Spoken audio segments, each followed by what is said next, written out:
Christian Tyrrell came in Adrian's life 5 short months prior.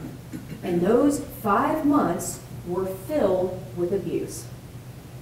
Abuse that we're going to show you Jessica knew about. Because no reasonable person in that same situation, living in that house, couldn't have known. Because Adrian was covered in bruises starting in December, leading up to his death. All over his little body. And you're going to hear on March 17th,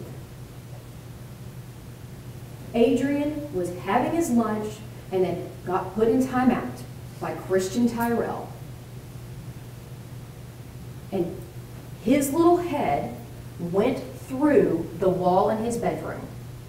And we're going to bring you that wall, and you're going to see it, because there's a hole in his wall.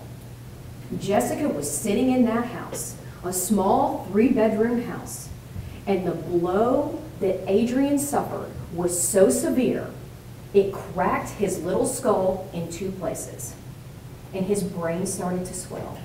And something like that doesn't happen quietly. Jessica had to have heard it.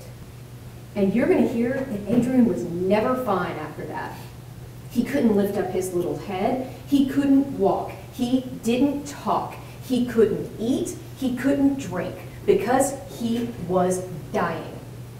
Because you can't slam a baby's head in the wall and think everything is fine. And no reasonable person who saw Adrian after that would think otherwise.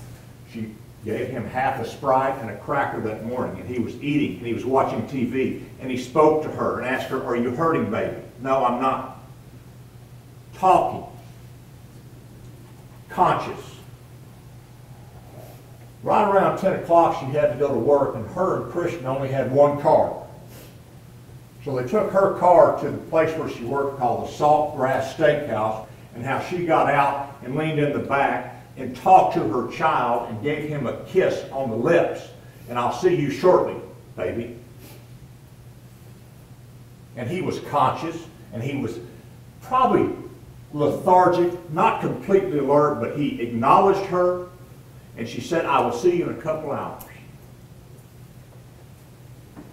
And what we don't know, and we never will know, is from 10 a.m. that morning, Christian Tyrrell drove him back to that home, which was about a mile away. And we will not know what happened between 10 and 1 o'clock. We will never know what happened between 10 and 1 o'clock, other than the fact that he suffered 2 horrific skull fractures. They want you to believe, as Ms. Metter said in her statement to you, that that child was all but deceased the evening before. And if you look at that information, because you will hear from her, you know full well that he was watching television, that he was drinking Sprite, that he ate, that he was verbal, that he was acknowledging her that morning. And that does not make her guilty of capital murder.